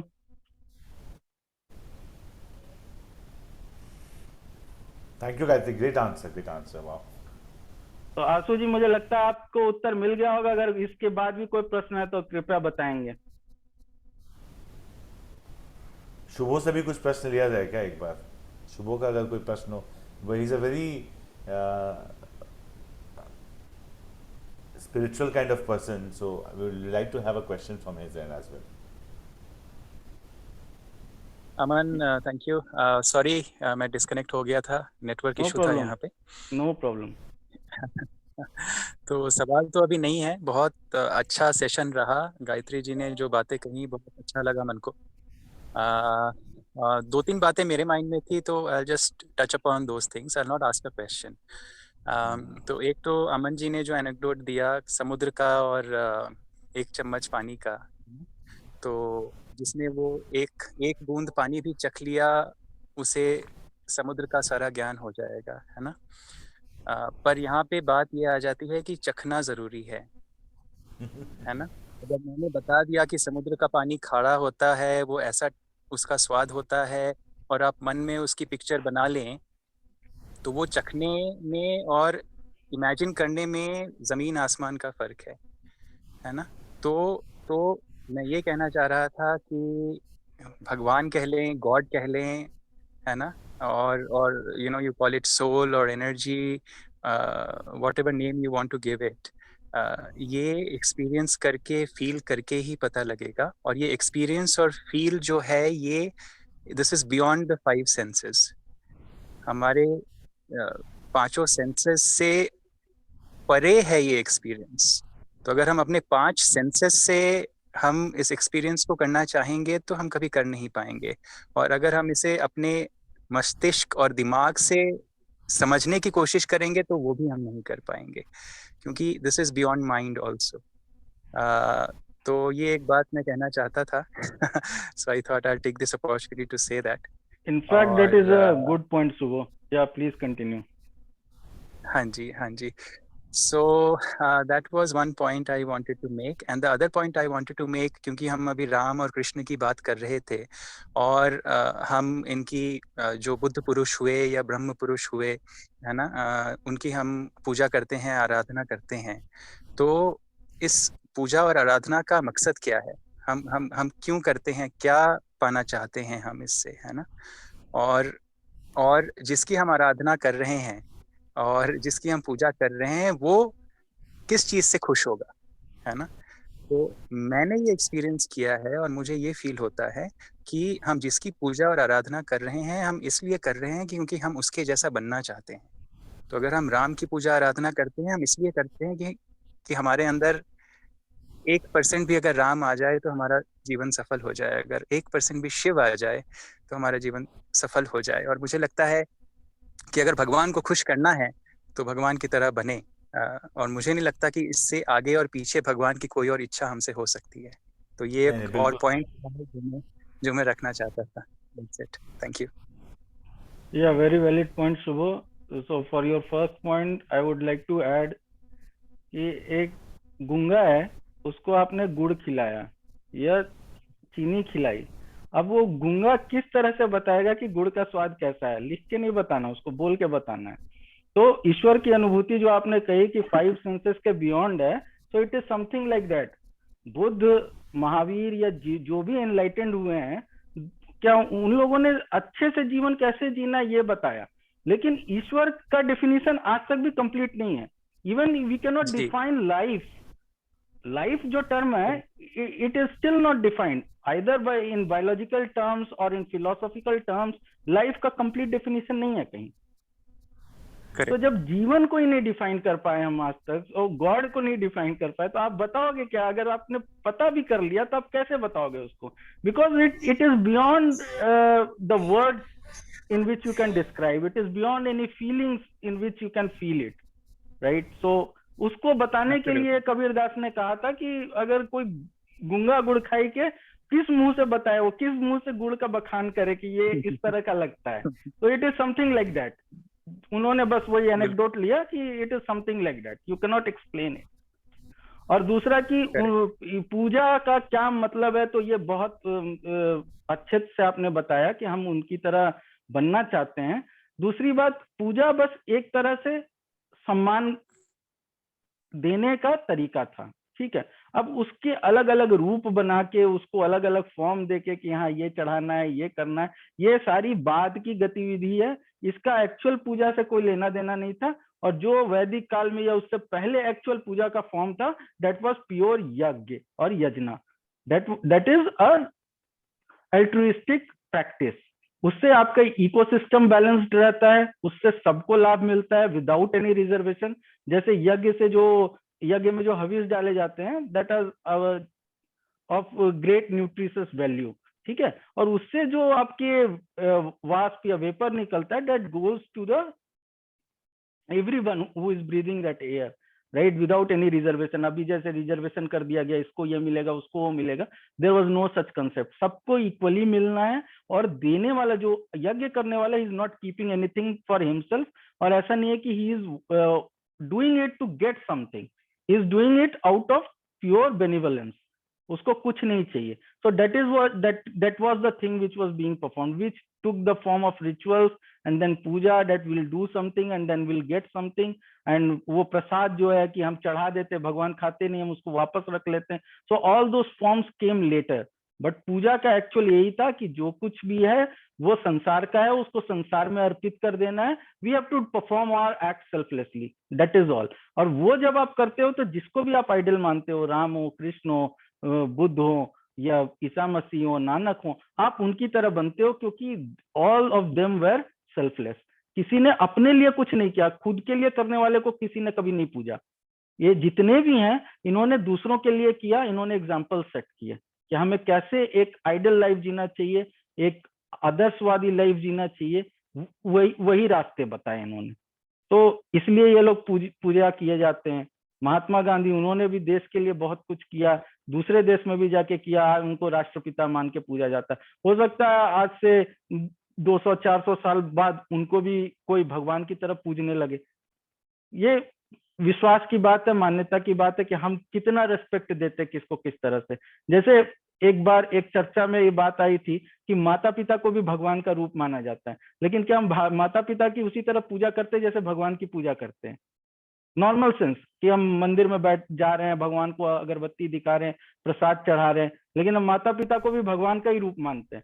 या ये बताया जाता है कि भगवान के रूप में अगर साक्षात देखना है तो माता पिता को देखो, लेकिन हम उनकी उस तरह से पूजा नहीं करते, लेकिन हमारा रेस्पेक्ट उनके प्रति कभी कम नहीं होता, right? We respect them equally as God और इवन मोर देन गॉड।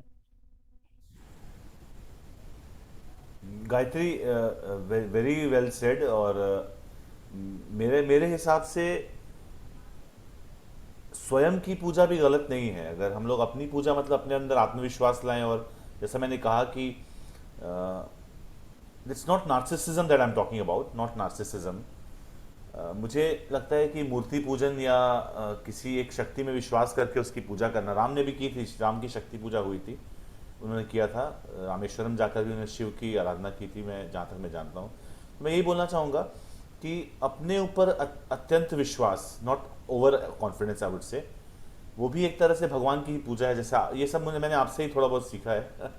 और मेरा जो सवाल था वो ब्रह्मचर्य को लेकर, अगर आप अलाउ करेंगे तो इसके बाद के एक सेशन में 15 मिनट का डिस्कशन रख सकते हैं। ये सेशन काफ़ी लंबा हो जा रहा है, तो we can have a 15 minute, अगर जो भी ज्वाइन करना चाहें, अगर शुभो जी या आशु जी ज्वाइन करना चाहें, तो इसके बाद के सेशन में हम लोग ब्रह्मचर्य का आज ही 15 मिनट का, संडे को फिर जाना आना वेट करना पड़ेगा मुझे उस पर डिस्कशन चाहिए एक्चुअली, या ये काफ़ी लंबा सेशन हो जाएगा। No problem. Shubho, if you are comfortable, you can continue. Ashuji, if you are comfortable, you can continue. Otherwise, you are good to drop. No issues. To drop, हाँ हाँ, इस पर थोड़ा डिस्कशन करना था मुझे। और ब्रह्मचर्य, Sure, हाँ, no बहुत, problem. yeah, I stay on. ब्रह्मचर्य is a very interesting topic, और मेरा भी पसंदीदा रहा है, बिकॉज मुझे मुझे क्योंकि मैंने सुना है और मैंने फील भी किया है, मैंने ये फील करके देखा है कि जब तक मतलब आदमी ब्रह्मचर्य का पालन करता है, उसके चेहरे का तेज अलग हो जाता है। मैंने खुद फील किया है ये चीज़ को। और मैंने ये भी देखा है कि स्वामी विवेकानंद के बारे में लोग कहते थे, उनकी उनकी आभा जो थी, आभा मंडल, या हम हनुमान का एग्जाम्पल लेते हैं, बजरंगबली का, वो वज्र का शरीर था उनका, वज्र का शरीर। तो ये हम लोगों ने सुना है, और बहुत साइंटिफिकली भी कहा गया है कि somebody follows ब्रह्मचर्य, he can means attain the impossible। शारीरिक शक्ति से भी और मानसिक शक्ति से भी ब्रह्मचर्य का पालन करने वाला व्यक्ति बहुत ही स्ट्रांग हो जाता है। मैंने फील किया गायत्री, मैं आपको बता रहा हूं मैं। तो फिर ऐसा क्या है इसमें कि, और अगर हम लोग उसको अगर रिलीजन से जोड़ते हैं, एक तो साइंटिफिकली आप बता ही देंगे मुझे पता है, और शुभो से भी हम लोग अपना इनपुट्स लेंगे, लेकिन ऐसा क्या है कि वो क्या है वो चीज जो ब्रह्मचर्य को पालन करने से इतनी शक्ति देता है प्रबल। मैं आपको बता रहा हूं, जब मैं अपना एग्जांपल लेता हूं, if we can continue on this right now, whoever is joining has joined us, मैं आपको बता रहा हूं, जब I was in boxing and weight lifting, तो एक समय था कि जब मैं लगातार 3-4 years I was continuously on ब्रह्मचर्य। I used to lift the weight of 150 kg, bench press जो होता है, बेंच प्रेस। तो मैं वो शक्ति फील कर चुका। मैं 20 किलोमीटर दौड़ता था पर डे, प्रतिदिन दौड़ता था, इंजीनियरिंग कॉलेज के समय की बात है। तो I used to run like 10 to 15 kilometres, और ब्रेन गजब का शार्प, इतने मोटे मोटे मैकेनिक्स ऑफ सॉलिड की किताबें थी, strength of materials, engineering drawing, machine drawing, ये सब जो हम लोग मैकेनिकल इंजीनियरिंग में हम लोग पढ़ देते, एक एक किताबें रात भर में खत्म कर देते थे हम लोग। और जब मैं अपनी बात एग्जाम्पल, मैंने वो फील किया उस चीज़ को।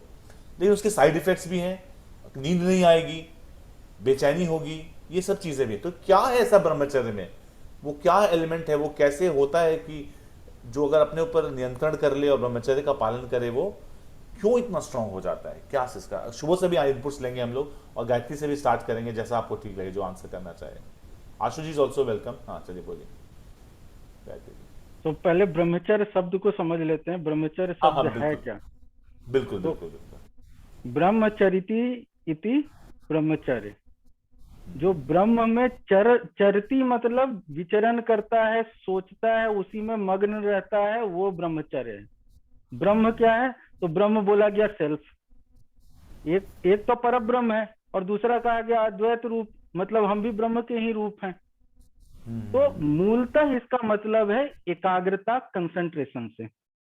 जैसे अर्जुन को कहानी आती है कि द्रोणाचार्य ने सबको एक पेड़ पे चिड़िया रख दी है, और सबको बोल रहे हैं कि तुम निशाना लगाओ, और पूछते हैं कि तुमको क्या दिखाई दे रहा है। कोई बोल रहा है कि हाँ पेड़ दिखाई दे रहा है, कोई बोल रहा है कि वो उसके पीछे पहाड़ दिखाई दे रहा है, कोई कह रहा है जमीन दिखाई दे रहा है, कोई टहनिया दिखाई दे रहा है। अर्जुन एकमात्र शिष्य ऐसा कहानी में बताया गया कि वो कहता है कि मुझे चिड़िया की एक आंख दिखाई दे रही है, जो उसका लक्ष्य है, इसके अलावा कुछ नहीं दिखाई दे रहा। तो बाकी को उन्होंने लक्ष्य लगाने के लिए, मतलब बाण चलाने के लिए नहीं कहा, अर्जुन को बोला तुम साधो निशाना, छोड़ो बाण। तो ब्रह्मचर्य वो कंसंट्रेशन आपको देता है। जैसे एक सोर्स ऑफ एनर्जी है, उससे आप एक बल्ब जला रहे हो या कोई एक डिवाइस चला रहे हो, और उससे आप 10 डिवाइस जला रहे हो। So you will see that when energy is distributed, आपका पावर कम हो जाएगा, राइट? अगर आप एक जगह लगा रहे हो, it is similar to that. तो ब्रह्म, अब उसको सिर्फ एक चीज से कनेक्ट किया गया, जिसको कहते हैं कि बहुत ज्यादा हम उसके बारे में बोला जाता है कि ये है वो है, जो हमारा है कि नॉर्मल सेक्स की जो बात है कि वो नहीं करना है, उससे अब्सटेन करना है, वही ब्रह्मचर्य है. But it is not only that. It is about concentrating on only one thing at a time, that you cannot see anything apart from that. If you have to hit the eye of a bird, you will see only the eye of the bird. अब वो जरूरी है कि वो काम कौन सा है, वो आई ऑफ द बर्ड क्या है, उस पर कंसंट्रेट करने की जरूरत है. जैसे शिक्षा के समय को बोला गया ब्रह्मचर्य आश्रम, मतलब उस समय आपको शिक्षा जो है उस पर ध्यान देना है और किसी चीज पर आपका ध्यान ना जाए. जहां आपका ध्यान बटेगा आपकी एनर्जी बढ़ जाएगी. तो ऑब्वियसली एक चीज जो आप फुल एनर्जी से कर रहे थे, आप 150 किलो उठा रहे थे, अभी आपकी एनर्जी हाफ हो गई, मान लीजिए 2 चीज में डाइवर्ट हो गई, तो आप 75 किलो उठा पाएंगे. 75 किलो की एनर्जी कहीं और जाएगी, 75 किलो का दिमाग आपका कहीं और लगेगा. सो ब्रह्मचर्य is about thinking only about one thing, that is called Focus. Brahm. That Brahm is yourself or anything in this universe. क्योंकि ब्रह्म ही यूनिवर्स है, ब्रह्म ही आप हो, एवरीथिंग इज द सेम. तो आप किस चीज पर कंसंट्रेट करना चाहते हो, दैट वन थिंग इज ब्रह्मचर्य. वो वन थिंग पर जो कंसंट्रेशन को एकदम प्रबल कर दे, which makes it strong, adamant about just one thing, that is brahmacharya. तो पतंजलि योग सूत्र में भी ब्रह्मचर्य का यही डेफिनेशन है, यही बताया गया है कि कंसंट्रेशन पे पढ़ना, ध्यान, धारण, समाधि, लास्ट स्टेज समाधि पे पहुंचाया गया. तो मतलब आपको पहले एक चीज पे फोकस करना है. एक चीज पे फोकस करना डिफिकल्ट होता है, तो उन्होंने बोला कि आप डिस्कार्ड करते जाओ. जैसे 10 चीज पे सोचते हो तो 10 से 5 पे लाओ, 5 से 3 पे लाओ, 3 से 2 पे लाओ, फिर उसको 1 पर लाओ, और लास्ट में उस एक चीज से भी आप ध्यान हटा दो. Then you will think only about ब्रह्म, ओनली वन थिंग. तो वो वन थिंग पे पहुंचना, जैसे ध्यान लगा समाधि में, बोला जाता है कि समाधि में आपको कुछ भी नहीं सोचना है, बट आपका माइंड एम्प्टी हो, ऐसा पॉसिबल नहीं होता. तो वो एम्प्टी करने का तरीका बताया, दैट इज पतंजलि योग सूत्र, की दिमाग को खाली कैसे करना है ताकि आप एकाग्र कर सको मन को. तो मन की एकाग्रता, दिमाग की एकाग्रता के लिए जो सूत्र है, दैट इज पतंजलि योग सूत्र. महासमाधि टर्म आ गया, महासमाधि इज नेवर डिफाइंड और डिस्क्राइब्ड इन पतंजलि योग सूत्र. लेकिन महासमाधि आ गया कि हम ध्यान में बैठ गए और हमने अपने प्राण त्याग दिए और हम आत्मा परमात्मा से मिल गई. तो जब आत्मा परमात्मा एक ही है, तो आप मिल कहाँ रहे हो, किससे मिलने जा रहे हो? मिल रहे हो तो किसको पता चला कि आप मिले कि नहीं मिले? आप तो शरीर छोड़ के चले गए.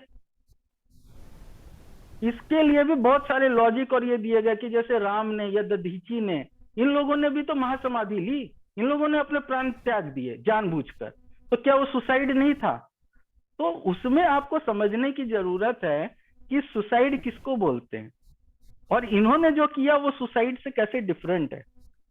दधीची को अभी कोई महासमाधि लेता, बोलता मुझे परमात्मा से मिल जाना है, ब्रह्म में जाके मिल जाना है. तो दधीची तो भगवान शिव, विष्णु सबसे मिलते जुलते रहते थे डेली. इतने सारे सीरियल बने, इतने सारे पुराण, सब में कि भगवान शंकर के भक्त थे, भगवान शंकर का आशीर्वाद था इन पर. तो ब्रह्म तो उनके साथ ही थे, तो उनको अलग से मिलने की क्या जरूरत थी कि अपना प्राण त्याग करेंगे. तो what is different is motive. Suicide का मोटिव और महासमाधि जो इनका डिस्क्राइब करता है, they left their body for benevolence. और राम को तो बोला गया कि वो विष्णु थे, ही वॉज हिमसेल्फ ब्रह्म, तो वो अपना शरीर छोड़ के जाके किससे मिलते? It was just that he changed the form, changed the energy, because he had to do some different thing now, and whatever form he took to perform the activity, perform his job, was already done. ठीक है. तो ये चीजें योग सूत्र में भी आई और यही समझने की चीज है कि brahmacharya is all about concentration, and concentration so strong about one thing that you don't think और divert in any other direction और ऑन एनी अदर सब्जेक्ट. ठीक है अमन भाई. हनुमान जी ने ब्रह्मचर्य का पालन इसलिए किया क्योंकि उनके दिमाग में और कुछ था ही नहीं राम भक्ति के अलावा. ठीक है. इसका ये मतलब नहीं है कि अगर आप भक्ति के चरम में जा रहे हो तो आपको शादी नहीं करनी है, ये नहीं करना, वो नहीं करना.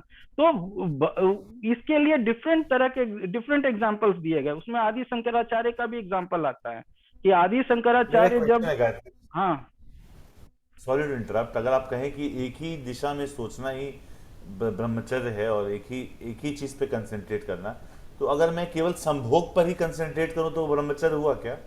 हाँ, वो भी ब्रह्मचर्य है।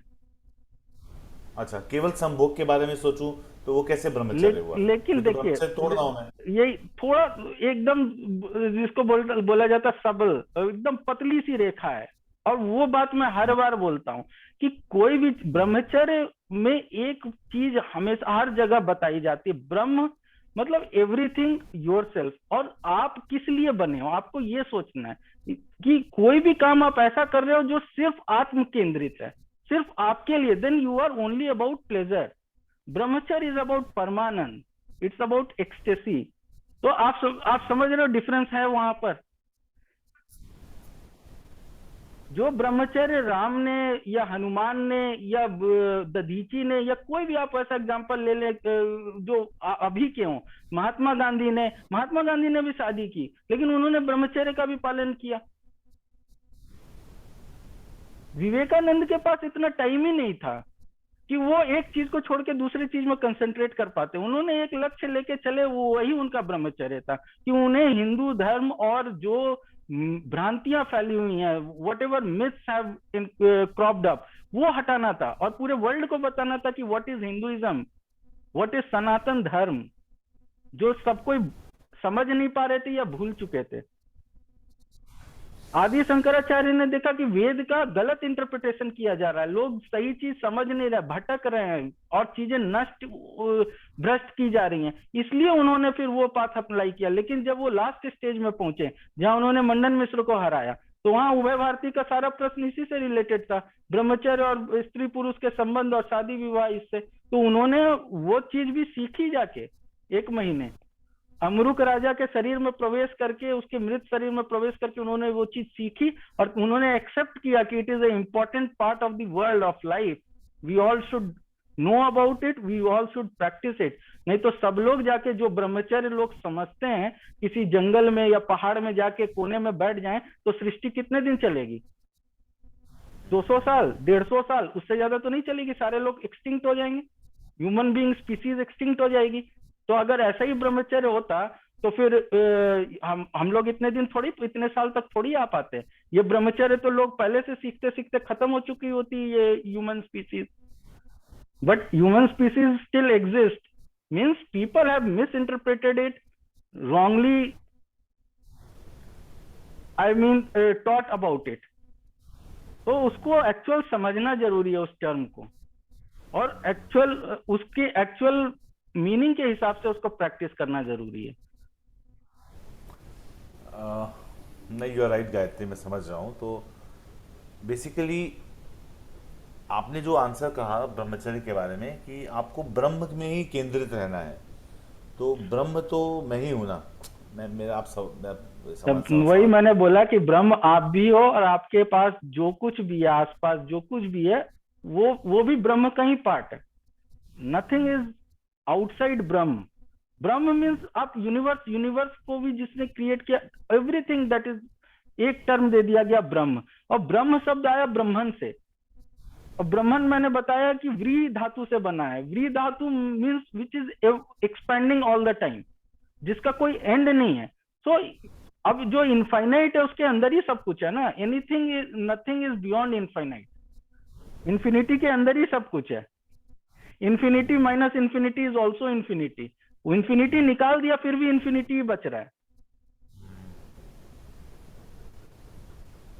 शुभो, आप कुछ कहना चाहेंगे इसके बारे में, मेरे सवाल के बारे में? तो हाँ जी अमन, तो गायत्री ने बहुत अच्छा एक्सप्लेनेशन वाक्य दिया। I think I also learned quite a bit from it. तो मैं जो कहूँगा वो मेरे खुद के एक्सपीरियंस के बेसिस पे कहूँगा, है ना। और and I agree to almost everything that Gayatri said, है ना। बिल्कुल सही कहा उन्होंने। तो देखिए, अगर ब्रह्म को पाना है ना, और या कहें कि अगर स्पिरिचुअल पाथ पे चलना है, तो कहते हैं कि काम, क्रोध, लोभ, मोह, अहंकार को गिराना पड़ेगा, है ना।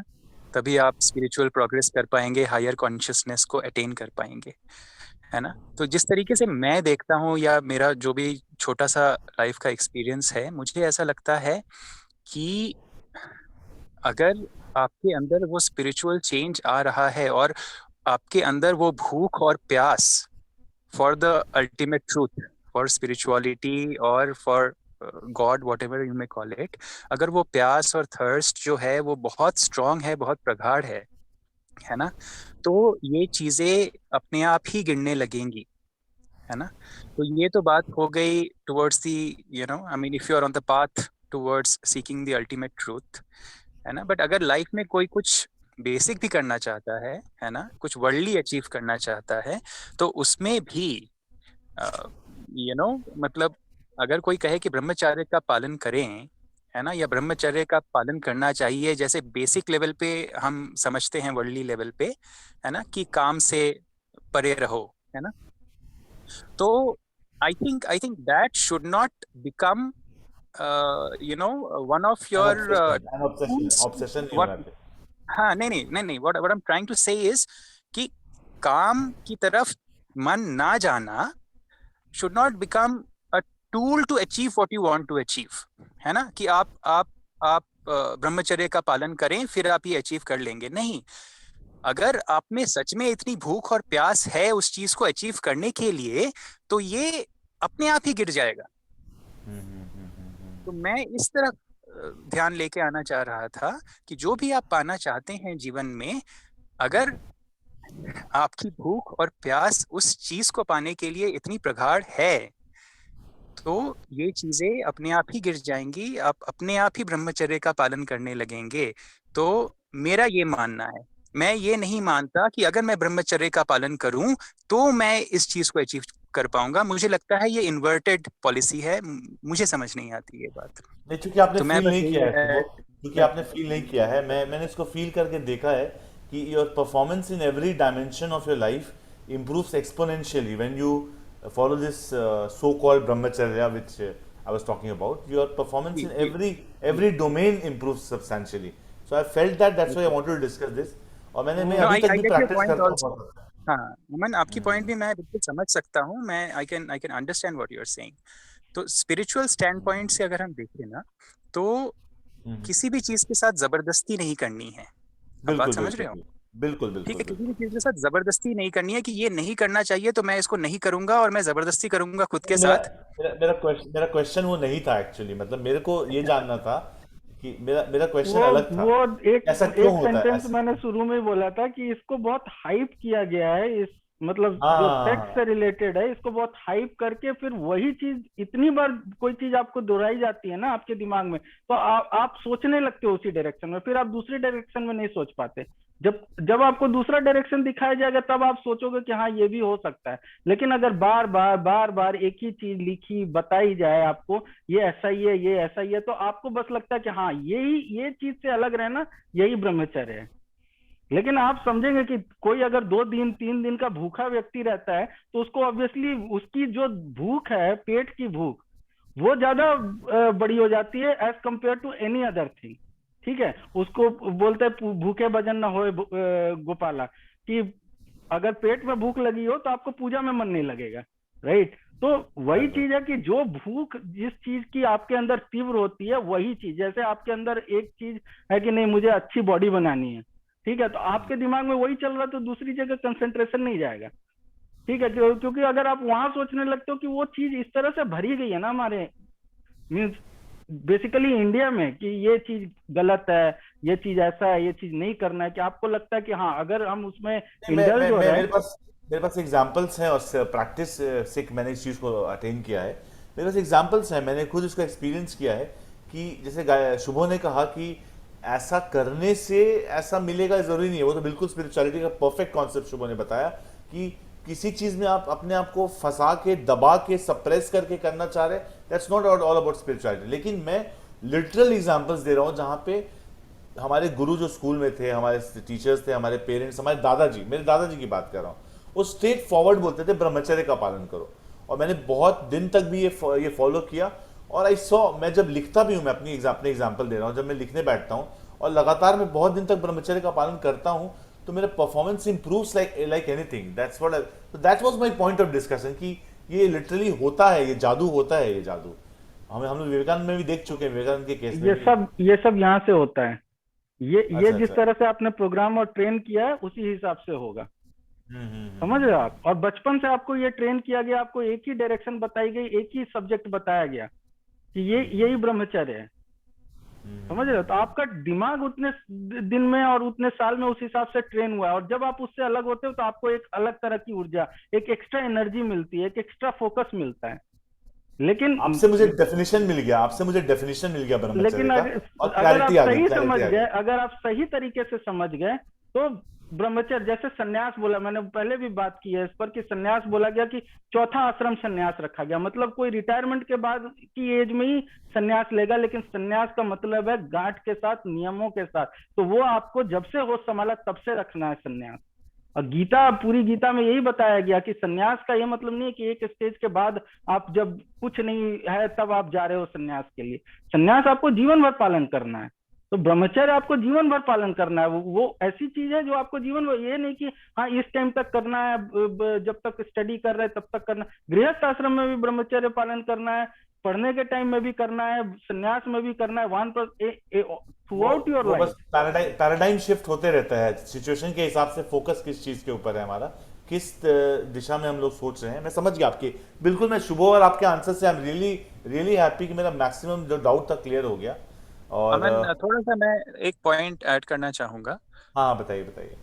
हाँ, तो देखिए, जो आपने एक्सपीरियंस किया ना, वो एक वर्ल्डली लेवल पे, मटेरियल लेवल पे एक्सपीरियंस किया, और वो ऐसा ही है कि आप कुछ पाना चाहते हैं और आपकी एनर्जी डाइवर्ट नहीं होनी चाहिए, है ना।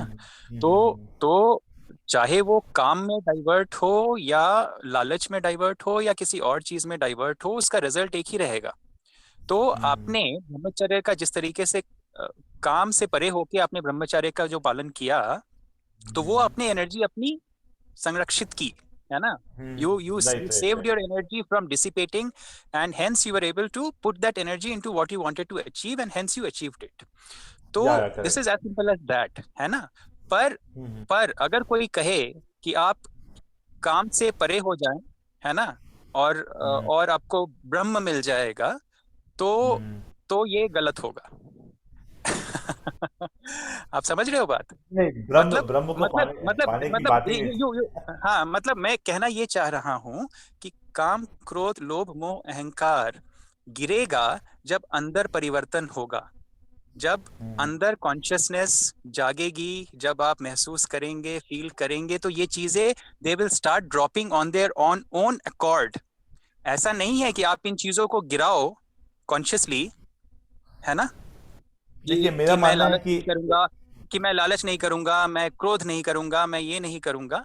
वो भी एक प्रोसेस है, बट वो अटैचमेंट हो जा रहा है, वो अटैचमेंट। मैं समझ आपकी बात, but पॉइंट को समझ गया but कि but आप। but in my view and in my experience, I think a better way is to uh, bring that change inside, so that these things start dropping on their own accord, naturally, automatically. तो That's what आप I जो wanted बता to रहे do. हैं, actually आप जो बता रहे हैं ना कि सभी चीजें खुद से गिर जाएंगी, वही ब्रह्मचर्य हो गया एक्चुअली, जो गायत्री ने बताया एक्चुअली, कि आप सभी हाँ, चीजों को गिराते बिल्कुल। जा रहे हो, शून्यता तक पहुंच जा रहे हैं, वही ब्रह्मचर्य हो गया बेसिकली। तो आपने ब्रह्मचर्य को अलग डेफिनेशन दिया, गायत्री ने अलग अलग डेफिनेशन दिया, बाकी बातें सेम ही है एक तरह से। Thanks a lot guest Subodh, thanks a lot, मैं समझ गया इस चीज थैंक यू, को। ये एक लास्ट श्लोक से खत्म करेंगे इसको। हाँ बिल्कुल थैंक्स बिल्कुल सुबोध, बिल्कुल। Thanks for adding your thank you. Valuable inputs, and बिल्कुल, that is thank you. Correct. So यज्ञ दान तपः कर्म न त्याज्यम कार्यमेव तत्, यज्ञ दान तपश्चैव पावनानि मनीषिणाम। यज्ञ, दान, तप और कर्म, कर्म जो काम टर्म यूज होता है, इसको भगवान या ब्रह्म स्वयं कह रहे हैं गीता में कि इसको नहीं छोड़ना चाहिए, क्योंकि इसके थ्रू ही आप मुझ तक पहुंच सकते हो। छोड़ना क्या है आपको, जो उससे रिजल्ट के प्रति आपका लस्ट है, लस्ट को छोड़ना है, काम को नहीं छोड़ना है, लस्ट को छोड़ना है। जिस दिन आपने लस्ट छोड़ दिया, मिल गया तो ठीक है, नहीं मिला तो भी ठीक है, मुझे अपना काम करना है, मैं करता रहूंगा, आपका फोकस बना रहेगा, there will be no diversion. समझे, आप डाइवर्ट नहीं होगे, क्योंकि आपको उसके रिजल्ट से कोई लस्ट नहीं है। अब कोई वही कई बार क्वेश्चन आता है, लस्ट नहीं रहेगा तो हम क्यों करेंगे? तो मैं बार बार यही बोलता हूँ, जो सुबह भी एक तरह से वही समझाने की कोशिश कर रहे हैं, कि जब आप वो फील करोगे, जब वो परमानेंट आप चख लोगे, तो फिर आपको छोटी मोटी चीजें परवाह ही नहीं रहेंगी। कोई किसी करोड़पति के पास जाएगा, या भगवान का पहले आता है एग्जाम्पल, कि भगवान खुश होकर आते बोलते कि मांगो वरदान मांगो। तो कोई करोड़पति के पास एक पान दुकान वाला गया, तो वो बोलता है कि मेरी एक पान की दुकान है, ऐसी एक और पान की दुकान मेरी हो जाए। ठीक है, वो करोड़पति से कुछ भी मांग सकता था, लेकिन उसके दिमाग में उतना ही है कि मैं पान की दुकान चलाता हूँ, तो एक और पान की दुकान में हो जाए तो इससे मेरा बहुत फायदा होगा। वो पार्टनरशिप मांग लेता 50% की, तो वो भी दे सकता था वो उसको।